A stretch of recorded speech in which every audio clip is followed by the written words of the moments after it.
Good morning, students. Welcome to RK Gurukul Academy. Dear students, NCERT class 9th का जो mathematics का solution कर रहे हैं, आज उसमें अपन एक्सरसाइज 4.3 के क्वेश्चन नंबर 6 से आगे डिस्कस करेंगे। क्वेश्चन नंबर 5 तक कंप्लीट कर चुके थे लास्ट क्लास में। ओके, क्वेश्चन नंबर 5 लैंग्वेज वाला क्वेश्चन है। डियर स्टूडेंट, इस तरह के क्वेश्चन आपके कंसेप्ट बनाएंगे, इस तरह के क्वेश्चन जो है आपको मैथमेटिक्स में मौजूद करेंगे। अच्छे क्वेश्चन होते हैं, लैंग्वेज वाले क्वेश्चन आते हैं और इस तरह के क्वेश्चन डेफिनेटली पूछे जाते हैं। ठीक है, देखिए क्या क्वेश्चन है। पहले तो मैं बता दूं, चौथा नंबर चैप्टर चल रहा है linear equation in two variable graphical method, है ना। ये चैप्टर चल रहा है और उसका क्वेश्चन है, मतलब linear equation in two variable वाला चैप्टर चल रहा है अपना। क्वेश्चन है dear student, keep the work done by a body on a application of a constant force is directly, देखिए कुछ वर्ड जरूर पकड़ना इस क्वेश्चन को पढ़ते हुए। Work done by the body in application of a constant force, okay, is directly proportional to the distance travel by the body. Okay, मतलब simple सी बात है, एक बॉडी है आपकी, ये है ना, सपोज ये कोई एक बॉडी है, इस पर फोर्स एफ लगाया गया, सपोज क्या एफ फोर्स लगाया, है ना। ये यहाँ पर बॉडी मूवमेंट कर, जाहिर सी बात है जब एस फोर्स लगाएंगे तो ये बॉडी मूवमेंट करेगी। ये बॉडी का सेंटर है ना। सपोज यहाँ से बॉडी ने क्या दूरी तय करी, एस नाम की दूरी तय करी फोर्स लगाने के बाद, और यहाँ पहुंच जाती है। कहाँ पहुंची? यहाँ। ये सेंटर से अपन ने इसकी दूरी देख ली। क्लियर? एफ फोर्स लगाया तो बॉडी यहाँ से यहाँ पहुंच गई। अब क्या है, कांस्टेंट फोर्स है दोस्त, एक बार जो लगा दिया वही फोर्स है, चेंज नहीं होता है। यदि 5 किलो न्यूटन तो 5 किलो न्यूटन का फोर्स ही लग रहा है, लेकिन वो प्रोपोर्शनल किसके है? Distance travelled by the body, body के द्वारा ट्रेवल किया गया जो दूरी है उसके डायरेक्टली प्रोपोर्शनल कौन है? Work done. Work done by the body application of constant force, इससे वर्क डन डायरेक्टली प्रोपोर्शनल है डिस्टेंस ट्रेवल्ड के। ये ध्यान से सुन लेना, क्योंकि फोर्स तो कांस्टेंट है, वो किसी के प्रोपोर्शनल नहीं है। इसका मतलब यहाँ पर ये बोला जा रहा है कि जो वर्क डन हुआ, ठीक है, वो डायरेक्टली प्रोपोर्शनल, प्रोपोर्शनलिटी का साइन ये लगता है, ये किसके प्रोपोर्शनल है? ट्रेवल की गई डिस्टेंस के, है ना, ट्रेवल की गई डिस्टेंस के प्रोपोर्शनल है। Clear dear student? अब ये प्रोपोर्शनलिटी का साइन, मैथमेटिक्स जो फिजिक्स बोलता है कि यदि प्रोपोर्शनलिटी का साइन हटाते हैं तो एक कांस्टेंट आता है, ये अपने को पता है ना। कांस्टेंट यहाँ पर कौन है? तो यहाँ पर कांस्टेंट है डियर फोर्स। तो यहाँ जो कांस्टेंट आएगा वो कौन आएगा? फोर्स आएगा आपका। डिस्टेंस, डिस्टेंस कांस्टेंट कौन आएगा आपका यहाँ पे? फोर्स।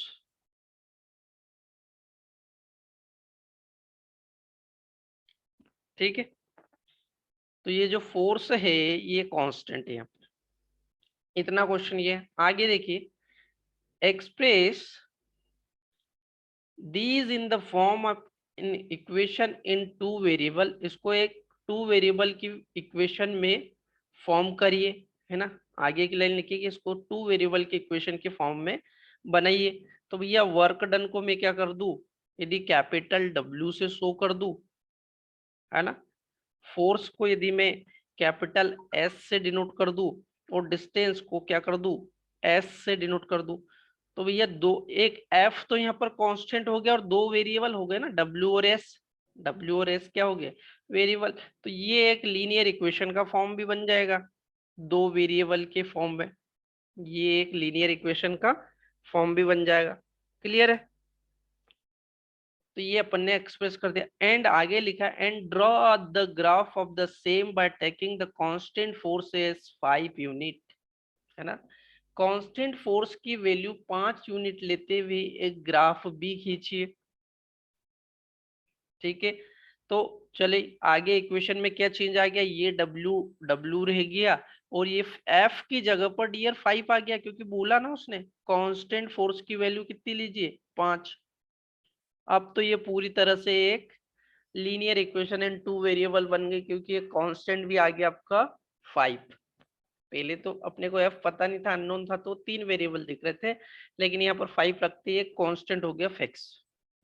आगे लिखा है also read from the graph. देखिए मैं क्वेश्चन पढ़ते जा रहा हूँ और उससे जो डेवलपमेंट हो रहा है वो मैं आपको दिखाते जा रहा हूँ नीचे, ये बात ध्यान रखना। ठीक है, तो आपको भी क्वेश्चन से ऐसे ही डील करनी है। क्वेश्चन को पढ़ो, वो क्या बोला है उसका डेवलपमेंट साथ में करते चले। Read from the graph the work done when the distance travel by the body, है ना। उन्होंने ये बोला कि भैया ग्राफ जब बना लो तो ग्राफ से वर्क डन रीड करो, है ना। जब जो ट्रेवल की गई दूरी 2 यूनिट है और 0 यूनिट, दो कंडीशन में, जब ट्रेवल की गई दूरी की वैल्यू 2 यूनिट और 0 यूनिट है, तब उस ग्राफ से मेरे को वर्क डन बताना है कितना है। चलिए ग्राफ बात की बात है, पहले तो ग्राफ अपन ड्रॉ करेंगे फिर समझ में आएगा। अभी तक क्या हुआ, अभी तक क्वेश्चन में अपने को एक linear equation in two variable मिल चुकी है ना। कौन सी, ये वाली, ये क्या है आपकी linear equation, linear equation in two variable, है ना। टू वेरिएबल में ये एक लीनियर इक्वेशन अपने पास आ चुकी है। अब अपने को ग्राफ ड्रॉ करना है, तो ग्राफ के लिए अपन क्या जरूरी समझते हैं कि भैया पॉइंट चाहिए अपने को, तो सारी, है ना, ग्राफ निकालने के लिए पॉइंट चाहिए। तो अपन क्या करें, यहाँ पर एस जो है उसकी वैल्यू चेंज करें, है ना। इनिशियल कंडीशन में 0 रखता हूं तो मेरे को W की वैल्यू क्या मिलती है, देखो 5 इंटू 0 कितना आ जाएगा 0, है ना। तो मेरे को W और S के कोऑर्डिनेट मिल गए भैया, है ना। W और S के, तो आगे मैं क्या करूंगा, एक इसको एक पॉइंट के फॉर्म में भी लिखना चाहूँ, तो जब मैंने S0 पुट करा तो W क्या मिला, यहाँ से मेरे को एक पॉइंट मिल जाएगा। S की वैल्यू जब 0 पुट करता हूँ तो W की वैल्यू मेरे को 0 मिलती है, एक पॉइंट मिल गया। अगेन S की वैल्यू क्या करता हूँ मैं, चेंज 1 लिखता हूँ, है ना। तो W देखते क्या आता है, 5 इंटू डब्ल्यू मतलब 1, कितना आ गया 5। ठीक है, अगेन सेकेंड पॉइंट मिल जाएगा मेरे को, S और W की वैल्यू मिली मेरे को, तो यहाँ पर वैल्यू हो जाएगी, S की वैल्यू जब 1 पुट करी तो W की वैल्यू क्या मिली 5। यही पॉइंट गेट करना पड़ेगा जब मेरे को ग्राफ ड्रॉ करना है। चलिए इसकी वैल्यू में 2 पुट करता हूं तो W क्या मिलता है 5 इंटू 2, है ना, कितना हो जाएगा 10। तो फाइनली मेरे को पॉइंट क्या मिल जाएगा भैया, जब मैंने S की वैल्यू 2 पुट करी तब मेरे को W की वैल्यू क्या मिली 5, है ना। इस तरीके से मैंने 3 पॉइंट फाइंड आउट कर लिए। अब इन 3 पॉइंट को मेरे को ग्राफ पे शो करना है। इनको आप चाहो तो टेबल के फॉर्म में भी लिख सकते हो, जैसे मैंने पहले क्वेश्चनों में भी आपको टेबल का फॉर्म बनाना सिखाया, एक्स और वाई के फॉर्म में एक टेबल बना लो, है ना, और आप इसको बना सकते हो। चलिए अपन डायरेक्ट इन पॉइंट्स को ग्राफ पर रिप्रेजेंट करते हैं। ठीक है, ग्राफ बनाते हैं इनका।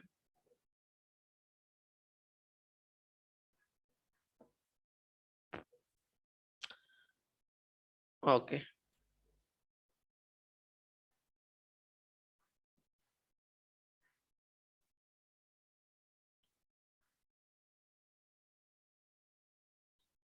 एक एक्स और वाई लाइन खींचेंगे अपन पहले ग्राफ की।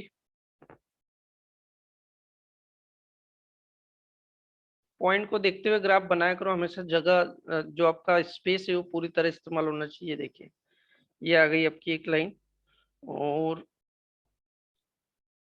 एक ये हॉरिजॉन्टल लाइन ले ली, हॉरिजॉन्टल एक्सिस मैंने। ओके,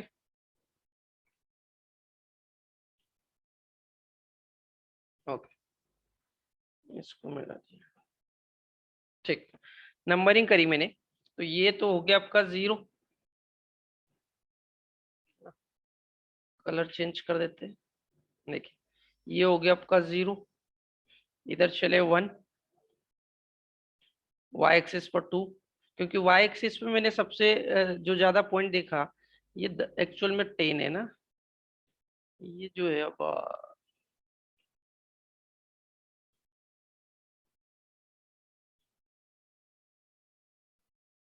यहाँ एक्चुअल में अपना आंसर क्या आया है 10, तो ये 2,5 10 हो जाएगा। ठीक है, अब वाई एक्सिस पर अपन ने मैक्सिमम पॉइंट देखा 10 है, इसलिए वाई एक्सिस पर नंबरिंग पहले कर दे 3 4 5 6 7 8 9 और ये 10। ओके, एक्स एक्सिस पे यदि मैंने देखी तो ये हो गया आपका 1 2 3। एक्स एक्सिस पर मैक्सिमम नंबर क्या है 2 है, तो 3 तक कर दिया अपने नंबर। नेगेटिव कुछ है नहीं, नेगेटिव कर नहीं रहा हूं, नहीं तो करना पड़ता है। ठीक है, अब इन पॉइंट्स को रिप्रेजेंट करेंगे। पहली चीज तो ये जो है एक्स एक्सिस आपकी ये शो कर रही है डिस्टेंस को। किसको? डिस्टेंस को, है ना। डिस्टेंस बोले तो स्मॉल एस जो चल रहा है आपका, और ये शो कर रही है वर्क को। ओके, वर्क मीन्स आपका जो डब्ल्यू चल रहा है वो। ठीक है, इतना जरूर लिख लेना। नाउ डियर स्टूडेंट्स, अब देखिए अपन पॉइंट कैसे रिप्रेजेंट करते हैं इस पे। पहला पॉइंट क्या अपने पास 0,0 0,0, तो ये दोनों एक्स एक्सिस यहीं पे आ जाएगी, है ना। ये 0,0 जो है आपका यहीं शो कर दीजिए। सेकेंड पॉइंट है अपने पास ये वाला 1,5। 1 चले एक्स एक्सिस पर ये रहा, और वाई एक्सिस पर यदि 5 देखने गए तो ये पॉइंट रहा, है ना। मतलब ये जो पॉइंट है आपका 1,5। ठीक है, नेक्स्ट पॉइंट 2,10। एक्स एक्सिस पर 2 ये रहा, और सीधे ऊपर चलेंगे वाई एक्सिस पर 10, मतलब ये पॉइंट मिलेगा। ये पॉइंट क्या मिलेगा 2,10। ठीक है डियर स्टूडेंट्स, इन पॉइंट्स को मिलाएंगे अपन, है ना, तो अपने को एक सीधी लाइन, एक ग्राफ मिलेगा। देखिए कैसे।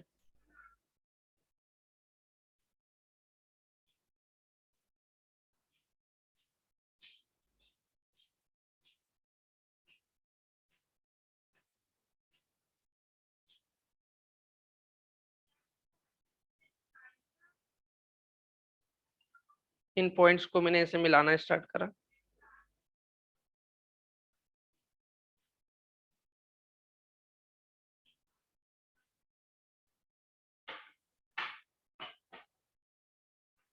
ये इस तरीके से मिलेंगे। ठीक है, तो ये जो है एक सीधी लाइन मिलेगी आपको, सीधी लाइन नजर आएगी ग्राफ की। ओके, यहाँ थोड़ी टेढ़ी दिख रही है, लेकिन ये एक्चुअल में एकदम स्ट्रेट लाइन रहेगी दोस्तों। ओके, ये मिल गया मेरे को ग्राफ। अब क्या क्वेश्चन में बोला था कि ग्राफ में वर्क की वैल्यू बताइए जब डिस्टेंस 2 यूनिट और 0 यूनिट है ना। तो अपने को ग्राफ से देखना answer.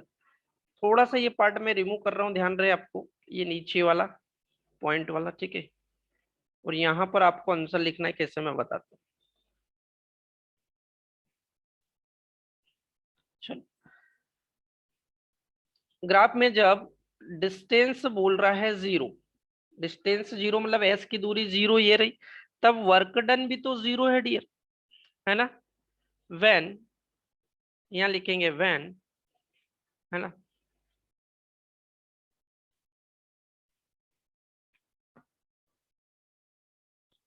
When S equal to 0, तब वर्क डन क्या मिलेगा मेरे को 0 ही है, 0 ही तो चले। तो ये एक यूनिट पहले वाले का आंसर हो गया। सेकेंड जो केस है व्हेन एस इक्वल टू 2, तो डब्ल्यू देखिए क्या मिलेगा, ग्राफ से देखना आपको। जब एस की दूरी 2 ये रही, तब अपन वर्क डन मतलब डब्ल्यू यहाँ देखने गए तो कितना 10 यूनिट है। यही तो पॉइंट अपन ने रिप्रेजेंट करा है ना। तो वर्क डन क्या मिला मेरे को 10 यूनिट, ये आपका आंसर हो जाएगा। ठीक है, समझ में आया। क्वेश्चन को मैंने सफिशिएंट आराम से करते हुए आपको टाइम दिया है ताकि आपको समझ में आए। बहुत अच्छा क्वेश्चन था डियर स्टूडेंट्स, है ना। लैंग्वेज पढ़ना है, समझना है, फिर इस क्वेश्चन को जो है सॉल्व करना है। स्क्रीनशॉट ले लीजिए, मैं इसको रिमूव कर रहा हूँ। Okay.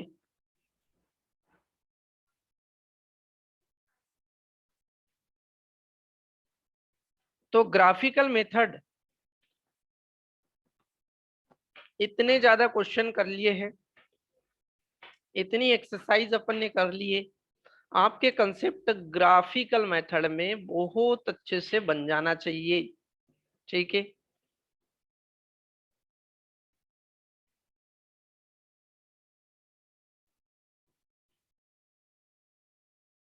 Okay. Now question number 6 के बाद क्वेश्चन नंबर 7 देखेंगे इस एक्सरसाइज का। 4.3 का क्या है?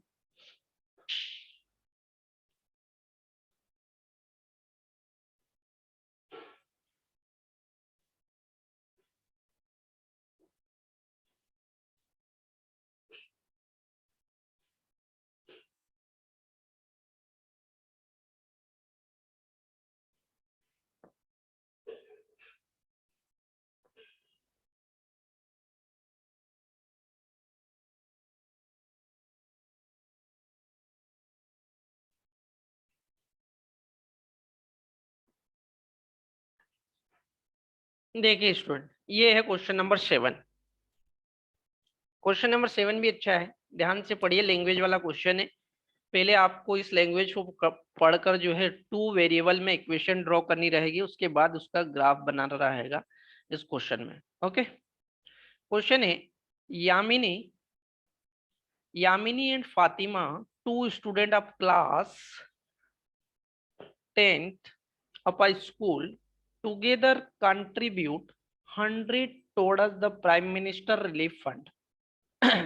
ओके, क्लास 10th के 2 स्टूडेंट है यामिनी और फातिमा, क्या करते हैं, दोनों मिलकर 100 रुपए प्राइम मिनिस्टर फंड में जो है कि कंट्रीब्यूट करते हैं। कब? जब अर्थक्वेक विक्टिम होता है ना, जब भूकंप आता है तो उस प्राइम मिनिस्टर फंड में कितना, 100 रुपए दोनों मिलकर डालते हैं। राइट अ लीनियर इक्वेशन, लीनियर इक्वेशन लिखिए, विच सेटिस्फाई द डाटा, है ना, जो इस डाटा को सेटिस्फाई करता है। You may take their contribution as x and y, draw the graph of this same, और इसका ग्राफ भी ड्रॉ करिए, है ना। कंट्रीब्यूशन को उनने बोला कि आप फातिमा और यामिनी का यामिनी और फातिमा का जो है एक्स और वाई ले सकते हैं, है ना। अगर क्वेश्चन में नहीं भी लिखता तो भी अपने को जरूर अज्यूम करना पड़ता है कि भैया लेट कंट्रीब्यूशन ऑफ यामिनी जो है एक्स, है ना, contribution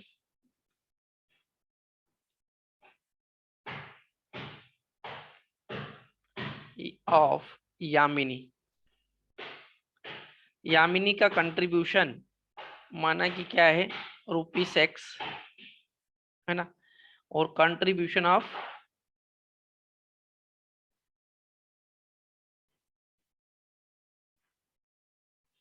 contribution by Fatima, Fatima का जो कंट्रीब्यूशन है वो सपोज वाई, क्वेश्चन में भी उसने हिंट ब्रैकेट में अपने को लिख के दे दी थी वैसे भी, ठीक है। अब ये दोनों ने मिलकर जो कंट्रीब्यूशन करा अकॉर्डिंग टू क्वेश्चन, यदि देखोगे तुम, है ना, तो दोनों ने मिलके कितना करा कंट्रीब्यूट, एक्स प्लस वाई जो है दोनों ने मिलकर 100 रुपीज करा। जैसे ही अपन ने उसको लैंग्वेज में कन्वर्ट करा, बहुत आसान हो गया भैया, ये तो 2 वेरिएबल में लीनियर इक्वेशन बन गई, है ना। और यदि 2 वेरिएबल में लीनियर इक्वेशन बन गई तो ये अपने लिए आसान हो गया। यहाँ से क्या करें अपन, इसको जो है थोड़ा सा कन्वर्ट करें तो एक y के फॉर्म में निकाल ले, y इज इक्वल टू क्या हो जाएगा, 100 माइनस एक्स, है ना, 100 माइनस एक्स। यहाँ से अपने को कुछ पॉइंट कैलकुलेट करना चाहिए। x is equal to 0 put करूँ तो y की वैल्यू क्या आती, देखो 100 माइनस 0 मतलब वैल्यू आ गई वापस 100, ठीक है। यदि मैं इसको पॉइंट के फॉर्म में देखूं तो x comma y equal to क्या हो जाएगा भैया, x का वैल्यू 0 पुट करने पर y की वैल्यू मेरे को 100 मिल गई, है ना। चलिए x इज इक्वल टू में 0 से डायरेक्ट 40 पुट कर देता हूं, है ना, तो y इक्वल टू देखता हूं मैं 100 माइनस 40 आ जाता है 60। पॉइंट की वैल्यू देखूं तो मेरे को x का वैल्यू 40 पुट करने पर y का वैल्यू 60 मिल गया। कोई डाउट? भैया मैं एक और रखता हूँ, चलिए एक्स इक्वल टू मैंने 50 पुट करा तो वाई इक्वल टू जाहिर सी बात 100 माइनस 50 करूंगा तो क्या आ जाएगा 50, है ना। मेरे को जो पॉइंट मिलेगा वो 50,50 मिल जाएगा। चलिए एक और मैं पुट कर लेता हूँ direct, x equal to 0 100 put कर देता हूँ तो y इक्वल टू देखो क्या मिलेगा मेरे को 100 माइनस 0, सॉरी 100 माइनस 100 मतलब 0, है ना। पॉइंट क्या मिल जाएगा मेरे को, पॉइंट मिल गया कि जब मैं x की वैल्यू 100 पुट करता हूँ y की वैल्यू क्या मिलती है 0। तो इस तरीके से मैंने कुछ पॉइंट गेट कर लिए, ठीक है। अब मेरे को क्या बनाना, इनका ग्राफ बनाना है। अब मेरे को ग्राफ शो करना है, ठीक है। देख,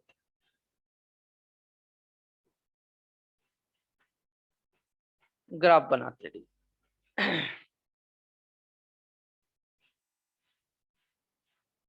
ये लिख दी मैंने y एक्सिस और ये बना दी मैंने x एक्सिस, ठीक है। x और y एक्सिस की दी, पॉइंट डाल दो।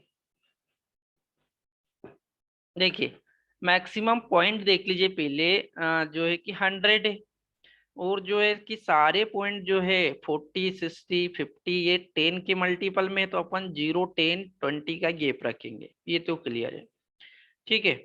अब बारी आती है कि वाई एक्सिस पर मैक्सिमम 100 और एक्स एक्सिस पर भी मैक्सिमम कितना है 100 है, ठीक है। पॉइंटिंग ऐसी करें इनको देखते हुए, तो ये हो गया आपका 0, यहाँ आ गया आपका 10 20, ओके 30 40, ये आ गया 50, 50 से आगे चले 60, और ये हो गया आपका 70, ये हो गया 80 90, और यहाँ लिख दीजिए 100, ठीक।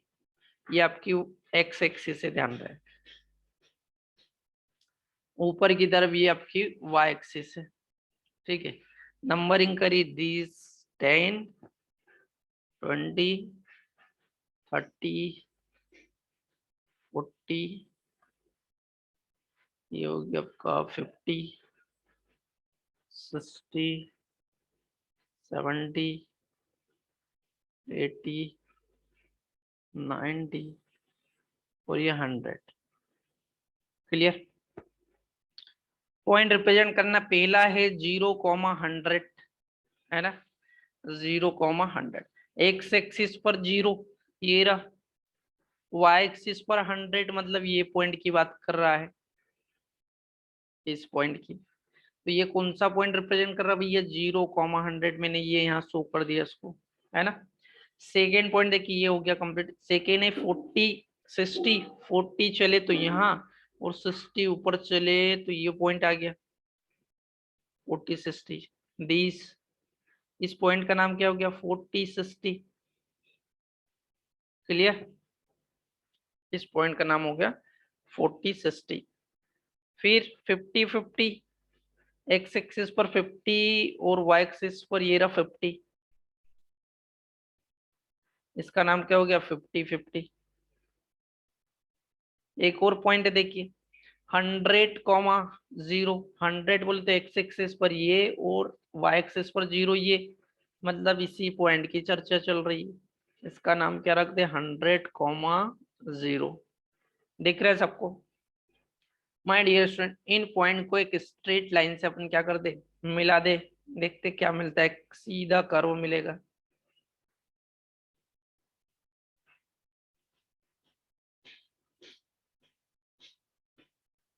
ठीक है,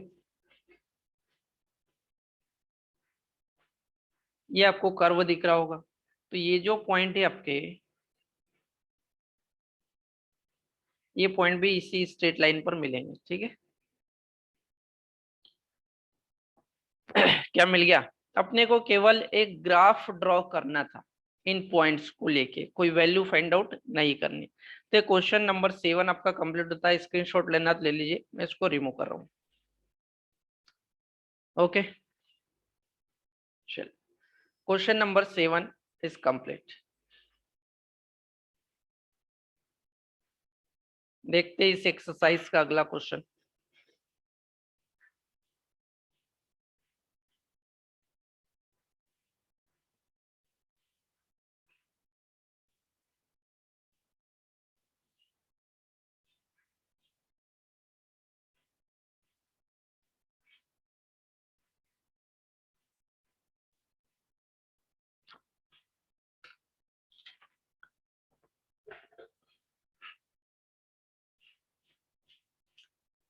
एक्सरसाइज 4.3 का क्वेश्चन नंबर 8 बचा ना।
ये क्वेश्चन का कुछ पार्ट है, कुछ और है।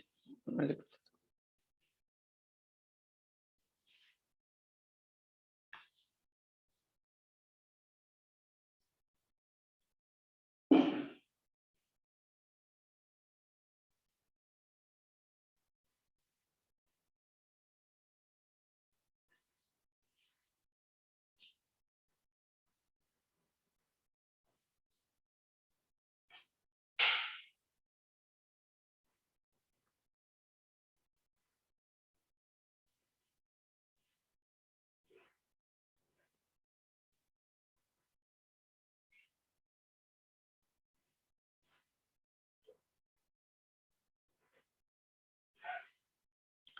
F is equal to 9/5 C plus। यहाँ पर एक इक्वेशन दी हुई है, देखिए F is equal to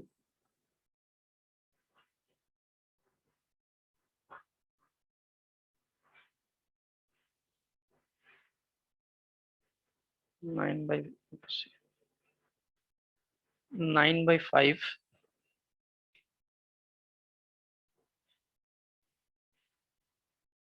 plus 32। My dear student, ये जो क्वेश्चन है मैं पहले ही बताऊं, वेरी आईएमपी क्वेश्चन है, मोस्ट आईएमपी लगा लीजिए इस पर। आप बोलोगे इतना बड़ा क्वेश्चन आता है? डियर स्टूडेंट, इस क्वेश्चन में से 4 क्वेश्चन बन जाते हैं। उनको जितना पूछना होता है उतना पूछ लेते, लेकिन इस क्वेश्चन में कंसेप्ट बहुत अच्छा है, इसलिए इस क्वेश्चन को डेफिनेटली पूछते हैं। पहले ही बता दूं, जो आगे चलकर कॉम्पिटिटिव एग्जाम्स की तैयारी करना चाहते हैं उसमें भी ये क्वेश्चन जो है, इससे क्वेश्चन जरूर बनता है, इंपॉर्टेंट क्वेश्चन है। देखिए लैंग्वेज थोड़ी सी बड़ी है ना, समझना है। फिर उससे अपने को जो है कि ग्राफ ड्रॉ करना है ना। क्या लिखा है पहले तो समझे। In countries like USA and Canada, 2 country की बात कर रहा है, एक यूएसए मतलब अमेरिका एंड कनाडा की। Temperature is measured in the Fahrenheit, है ना। 2 कंट्री में टेम्परेचर मेजर होता है किसमें? फ़ारेनहाइट डिग्री में। ये तो क्लियर पता है आपको कि टेम्परेचर मेजर करने की एक होती है सेल्सियस और एक होती है Fahrenheit. Where in the country like India, है ना, जबकि इंडिया में it is measured in the Celsius. अपन इंडिया में क्या बोलते हैं भैया कि इतना डिग्री सेल्सियस टेम्परेचर है, यही बोलते हैं। जबकि कनाडा एंड यूएसए में फ़ारेनहाइट में टेम्परेचर मेजर होता है। Here is a linear equation that convert Fahrenheit to Celsius, है ना। फ़ारेनहाइट टू सेल्सियस को, ये एफ आपका फ़ारेनहाइट है और सी यहाँ सेल्सियस है, तो फ़ारेनहाइट और सेल्सियस को मिलाकर यहाँ पर क्या है, एक लीनियर इक्वेशन बनाई गई है। ठीक है, ये क्वेश्चन में दी हुई है ना, मैंने नहीं बनाई, ये क्वेश्चन में दी है कि फ़ारेनहाइट सेल्सियस को मिलाकर लीनियर इक्वेशन बनती है F is equal to 9/5 into C plus 32। Clear. अब इससे रिलेटेड उन्होंने क्वेश्चन करा, पहला ये करा भैया कि draw the graph of the linear equation above using the Celsius for x axis and the Fahrenheit for the y axis. है ना, सेल्सियस मतलब सी के लिए एक्स एक्सिस यूज करो और एफ के लिए वाई एक्सिस यूज करो और एक ग्राफ बनाइए। चलिए, यहाँ अपने को लीनियर इक्वेशन ड्रॉ करने की जरूरत नहीं, क्योंकि लीनियर इक्वेशन तो ऑलरेडी क्वेश्चन में दे दी है। बस अपने को पॉइंट फाइंड आउट करना है और अपने को ग्राफ बनाना, पहली चीज तो ये। ठीक है, पहली चीज अपने को क्वेश्चन में ये पूछी, ये वाली, है ना। तो पहले तो फर्स्ट चीज तो करे, फिर अपन सेकंड पे जाएंगे, क्या बोल रहा है, फोर्थ पे जाएंगे, फिफ्थ पे जाएंगे। सेकंड, थर्ड, फोर्थ, फिफ्थ, है ना, 5 चीजें पूछी है। तो पहला अपने को ग्राफ ड्रा करना है। अब ग्राफ ड्रा करने के लिए अपने को कुछ पॉइंट फाइंड आउट करना पड़ेगा, है ना, कुछ पॉइंट फाइंड आउट करना पड़ेगा। देखते क्या क्या पॉइंट निकलते। ये रही इक्वेशन आपकी। इसी में क्या करता हूं मैं भैया, c इज इक्वल टू में पहले तो यहाँ 0 पुट करता हूं, तो मेरे को f की वैल्यू क्या आती देखता हूं मैं। ये 9/5 है ना, इनटू में क्या करूंगा मैं 0 प्लस 32, तो जाहिर सी बात है ये 32 बन जाएगा, है ना। पॉइंट मेरे को क्या मिल जाएगा, c और f के फॉर्म में, है ना, c और f के फॉर्म में एक पॉइंट a मिल गया, जिसको मैंने a दे दिया भैया। जब x की वैल्यू मैंने 0 रखी तो यहाँ मेरे को 32 मिला। ठीक है, ये किसका फॉर्म है, चाहो तो यहाँ लिख लो c कॉमा f का, है ना। एक और पॉइंट रखता हूँ, चलो c इज इक्वल टू, है ना, मैं यहाँ पुट कर रहा हूँ -40। डियर स्टूडेंट्स, अब तुम सोचोगे कि सर ने डायरेक्ट पहले तो 0 रखा और -40 ही क्यों पुट कर रहे हैं।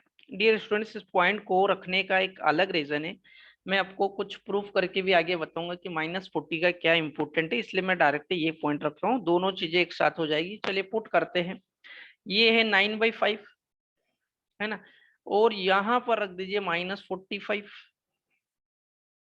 प्लस का 32, है ना। सॉल्व करा तो ये 5 से ये 9 बार कट जाएगा और 9 का 9 में इंटू हो जाएगा, तो -81 प्लस 32, सॉरी ये 8 बारी कटेगा दोस्त, है ना। तो 9 और 8 का इंटू हो जाएगा, 9 80 72, 72 -32 हो जाएगा, कितना आ जाएगा -40। एक नजारा तो आपको यही देखने को मिल गया होगा, है ना। तो बाकी मैं ग्राफ में दिखा दूंगा।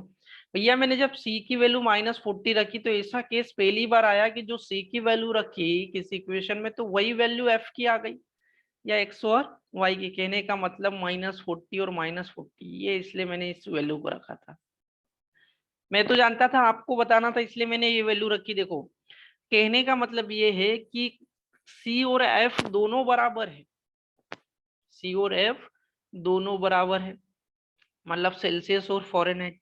कहने का मतलब ये है क्लियर कि -40 एक ऐसी वैल्यू है दुनिया में, -40 एक ऐसी वैल्यू है दुनिया में जिस पर सेल्सियस और फ़ारेनहाइट जो है दोनों बराबर होता है, जिस पर सेल्सियस और फ़ारेनहाइट दोनों इक्वल होता है डियर स्टूडेंट्स। ठीक है, चलिए इनको लेके ग्राफ बनाते हैं अपन।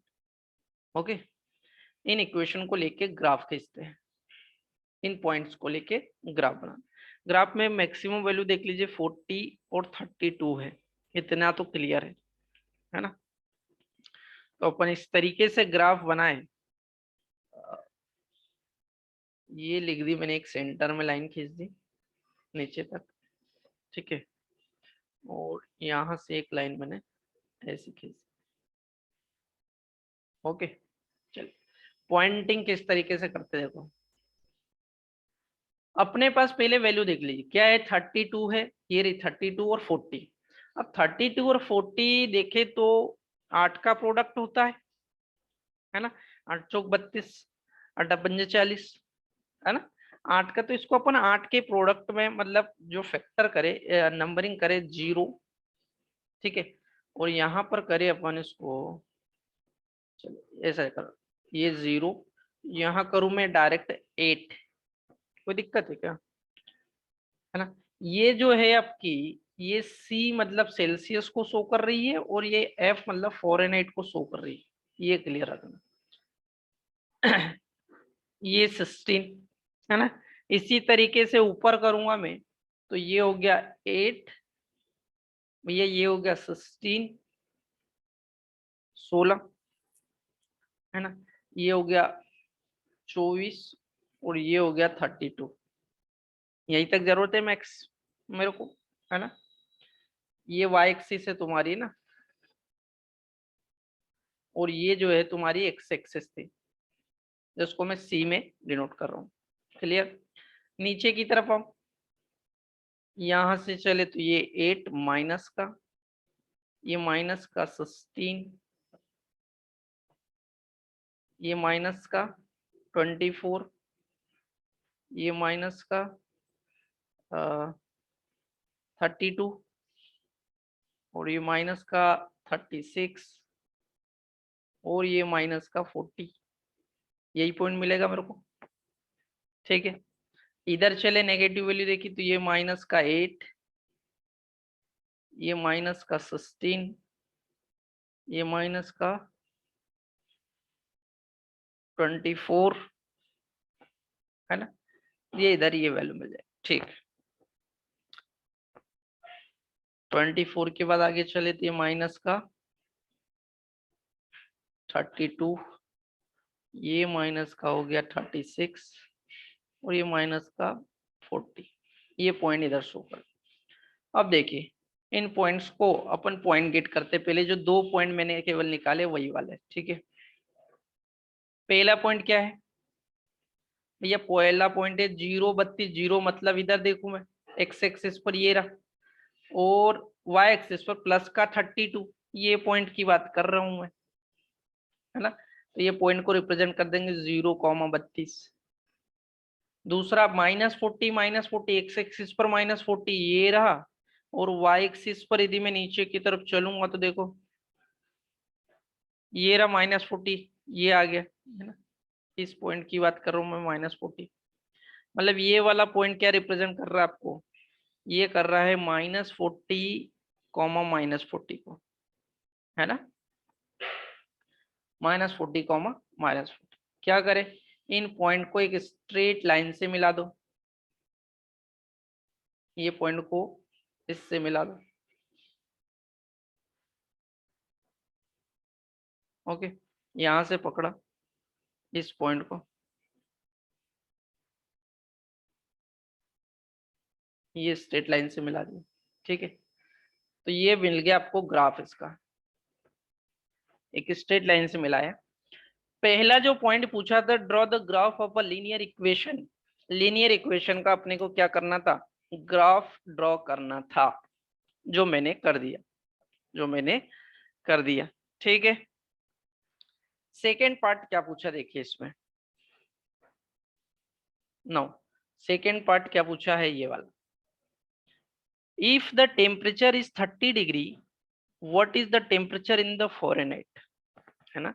जब टेम्परेचर 30 डिग्री होगा तो फॉरेन, देखिए अब ये जो क्वेश्चन सेकंड पूछा है इसको करने के दो तरीके, एक तो ग्राफ देखकर अगर आप निकाल सकते हो तो अच्छी बात है, आपका ग्राफ एग्जैक्टली बना, भैया 30 डिग्री टेम्परेचर है ना, तो 30 डिग्री टेम्परेचर मतलब इधर की तरफ मिलेगा आपका प्लस में, डिग्री इधर है, इधर जो मैंने शो नहीं करा है ना, 16 के बाद यहाँ मैं कितना करता, 24 करता, फिर मैं यहाँ 32 करता, है ना। तो 30 मेरे को यहाँ मिलता, 32 से आगे यदि आपका एक एक पॉइंट शो है तो यहाँ मेरे को 30 डिग्री मिलता, है ना। तो what is the temperature in Fahrenheit, तो इस 32 को लेके मैं कहा जाता, ये जो लाइन है ग्राफ वो फॉरेनहाइट में कहाँ पे काट रही है, इस 32 को सीधे लेके जाता, ये तरीका होता है ग्राफ से।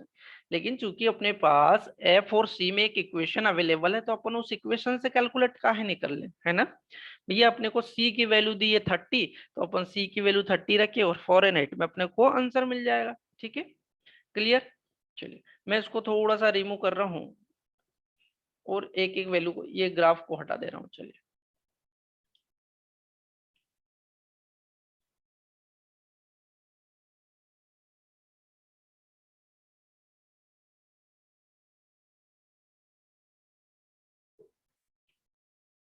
ग्राफ को रिमूव कर दे रहा हूँ, ठीक है।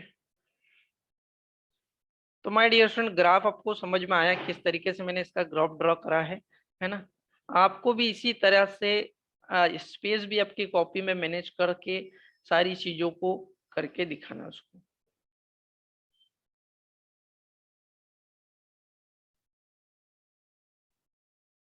ओके, कोई बात नहीं। चले सेकेंड नंबर क्वेश्चन देखता हूँ मैं क्या है। देखो, इफ द टेम्परेचर है ना, टेम्परेचर इन डिग्री सेल्सियस में कितना दिया, C is equal to 30 degree. ठीक है, तो फॉरेनहाइट में निकाले, सेकेंड पार्ट निकाल रहा हूँ। फॉरेनहाइट मतलब F इज इक्वल टू अपना जो फॉर्मूला अपने को क्वेश्चन में दिया 9/5 है ना, इनटू C प्लस 32। इसमें पुट कर दीजिए वैल्यू। भैया 9/5 इंटू सी की वैल्यू मेरे को 30 दे दी और प्लस 32 करना है, तो ये 5 से कट जाएगा 6 बार है ना, ये नाम 54। ये हो गया 54 प्लस 32, कितना आ गया आंसर, ये हो गया 653 86 डिग्री। 86 फॉरेनहाइट आ जाएगा ये, है ना। सेकेंड का आंसर क्या हो जाएगा, 86 Fahrenheit. Clear, second complete. Third देखिए, ये रहा third. If the temperature is 95 degree Fahrenheit, तो what is the temperature in the Celsius. उल्टा पूछ लिया, बस फॉर्मूला सेम है ना।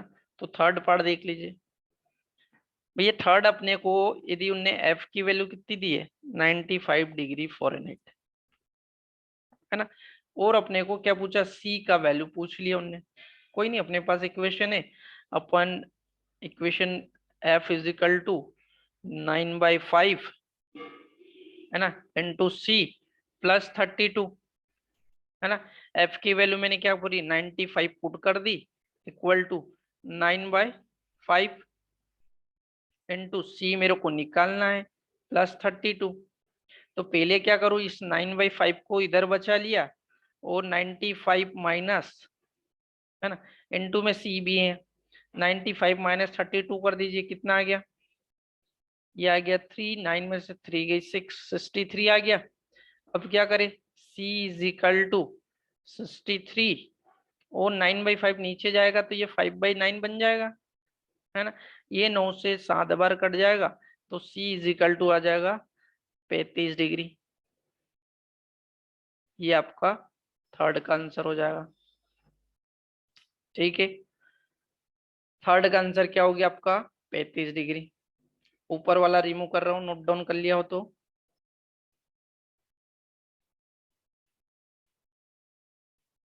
थर्ड वाला नोट कर लिया है, स्क्रीनशॉट ले लिया, तो मैं इसको रिमूव कर रहा हूँ।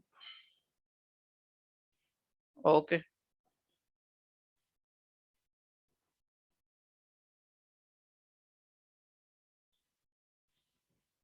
नाउ फोर्थ पार्ट देखते हैं इसका क्या है ना।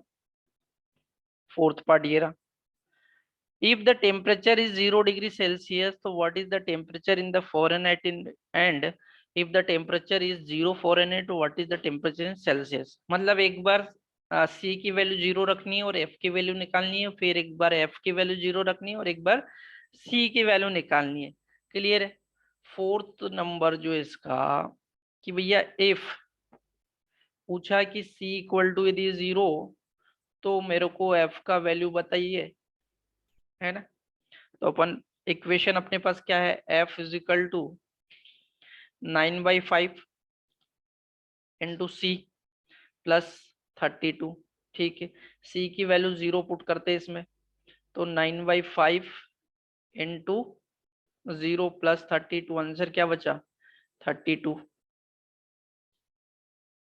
ये आ गया, ये आंसर आ गया 32 डिग्री फॉरेनहाइट में आपका। क्लियर।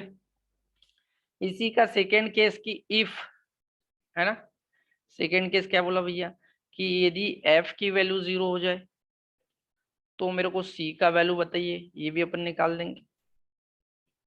ठीक है, इक्वेशन है F की वैल्यू, ये रही आपकी equation, F is equal to 9/5 into C plus 32।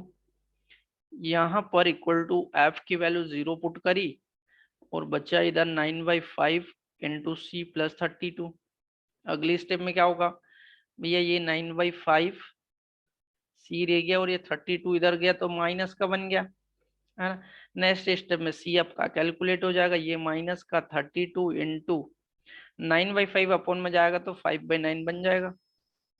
ठीक है, इसको सॉल्व कर लो। इसको जब सॉल्व करोगे तो ये -17.8 डिग्री सेल्सियस आएगा। ठीक है, ये आपका आंसर हो जाएगा -17.8 डिग्री। क्लियर। तो ये फोर्थ पार्ट में दो छोटे छोटे पार्ट दिए थे कि सी की वैल्यू 0 तब वाई की वैल्यू क्या होगी, और जब एफ की वैल्यू 0, है ना। ठीक है, now very IMP part number 5 इसका देखिए। चलिए ये इसको मैं रिमूव कर रहा हूँ पूरे को, फोर्थ नंबर को।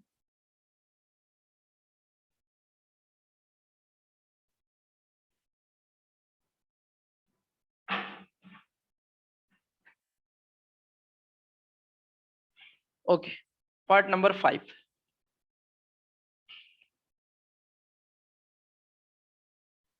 ये रहा, पढ़िए इसको। Is there a temperature which is numerically the same in both the Fahrenheit and Celsius? If yes, find it. Question ये पूछा डियर स्टूडेंट, जो मैं पहले ही आपको प्रूव करके बता चुका हूँ। उसने क्वेश्चन ये करा कि क्या कोई ऐसा टेम्परेचर है जो फॉरेनहाइट और सेल्सियस में बराबर हो, और यदि ऐसा है तो वो टेम्परेचर मेरे को बताइए कौन सा है, फाइंड आउट करिए। ये क्वेश्चन करा उसने। भैया अपने पास क्या है, एक इक्वेशन है। सबसे पहले F इज इक्वल टू 9/5। देखो अपने को पता तो है, मैंने आपको अभी कैलकुलेट करके बता ही दिया। -40 जो है वो एक ऐसा टेम्परेचर है जो -40 जो ऐसा टेम्परेचर जो फॉरेनहाइट और सेल्सियस दोनों में इक्वल होता है, ये अपने को पता है। लेकिन अपने को निकालना है यहाँ पे, है ना। अपने को पता है, इसका मतलब ये नहीं डायरेक्ट लिखना है, अपने को तो निकालना है। तो अपन क्या करें इसको, निकालने का तरीका ये है कि लेटस अज्यूम करे, वो जो शर्त बोल रहा है कि लेटस अज्यूम करे कि भैया F इक्वल टू सी है। ये अपन ने अज्यूम करा कि फॉरेनहाइट और सेल्सियस बराबर है। अब है ना, अब इक्वेशन में पुट करे, F की जगह मैं C पुट कर सकता हूँ, किसी एक फॉर्म में कन्वर्ट कर ले। C is equal to 9/5 into C plus 32। Okay, इसको सॉल्व करें। ये C रहा, और ये 9/5 जो है इधर आएगा तो नेगेटिव बन जाएगा, इक्वल टू में बचेगा 32, है ना। अगली स्टेप में यहाँ से 5 ऊपर आ जाएगा, 5C माइनस 9C, 9 में से 5 गया, -4C/5 आ जाएगा। क्या आ जाएगा, -4C/5 इक्वल टू कौन है, 32। नेक्स्ट स्टेप देखिए आगे। भैया ये C बचा लिया मैंने, और ये जो 32 है इसके इनटू में पूछा दूंगा मैं। जब 4/5 नीचे जाएगा तो ऊपर जाके क्या बन जाएगा, माइनस का 5/4, यही बनेगा, है ना। अब क्या होगा, ये 4 से ये 32 कट जाएगा 8 बार, है ना। C इज इक्वल टू क्या आ जाएगा, -40 डिग्री। मैंने क्या बोला था, वही टेम्परेचर है। भैया C की वैल्यू कितनी है, माइनस। अपन शुरू में मान के क्या चले थे कि ये दोनों बराबर हो। दोनों बराबर हो तो वो टेम्परेचर कौन सा होगा, है ना। दोनों बराबर हो तो वो टेम्परेचर कौन सा होगा, दोनों बराबर मान के चले थे। इसका मतलब F की वैल्यू भी तो कितनी है, -40। तो माय डियर स्टूडेंट, अपन ने उसको क्या कर दिया, फाइंड आउट करके भी बता दिया कि -40 डिग्री एक ऐसा टेम्परेचर है ना। अपन ने उसको फाइंड आउट करके बता दिया कि -40 डिग्री एक ऐसा टेम्परेचर है जिस पर फॉरेनहाइट और सेल्सियस दोनों इक्वल होता है। यकीन मानिए डियर स्टूडेंट, ये क्वेश्चन कंप्लीट होता है यहाँ पे। बहुत ही अच्छे लेवल का क्वेश्चन है, बड़ा इंपॉर्टेंट क्वेश्चन है। इस पर आप प्रैक्टिस जरूर करिएगा, इसको सॉल्व जरूर करिएगा। Okay, thank you.